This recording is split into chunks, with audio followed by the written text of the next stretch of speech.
काल दिनांक 6/11/25 रोजी दुपारी 1 वाजताच्या दरम्यान आम्हाला पोलीस स्टेशनला माहिती मिळाली की तुर्भे स्टोअर येथील KKR रोड वरील नवजीवन हिंदी हायस्कूलच्या जवळ एक पब्लिक टॉयलेट आहे. या टॉयलेटच्या समोर एक व्यक्ती पडलेला आहे, त्याची हालचाल होत नाही.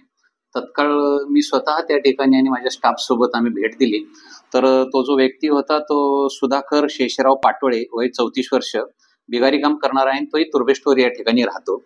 तत्काळ आम्ही त्याच्या नातेवाईकांना बोलून त्यांच्याकडे चौकशी केली. तर त्याच्यातून असं समजलं की जो आरोपी आहे अर्जुन विठ्ठल अडागळे, यांचा वय 52 वर्ष आहे, तुर्भे स्टोअर येथे राहतात.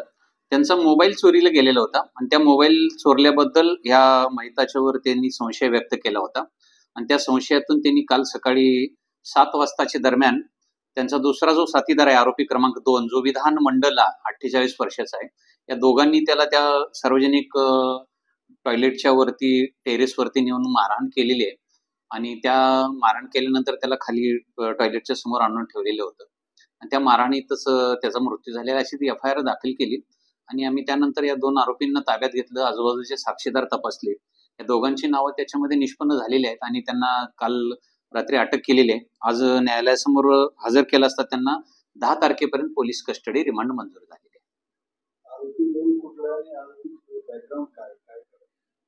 आरोपी एक आहे तो मूळचा इथला तुर्भे स्टोअरचाच राहणार आहे, दुसरा आहे तो MP चा राहणार आहे आणि दोघंही तसे आता ते एक विधानमंडळ आहे तो पब्लिक टॉयलेट चालवतो त्या ठिकाणी खाजगी कॉन्ट्रॅक्टरच्या मध्ये, आणि अर्जुन अडागळे जे आहे ते अशी माहिती मिळाली ते माझे नगरसेवक आहे.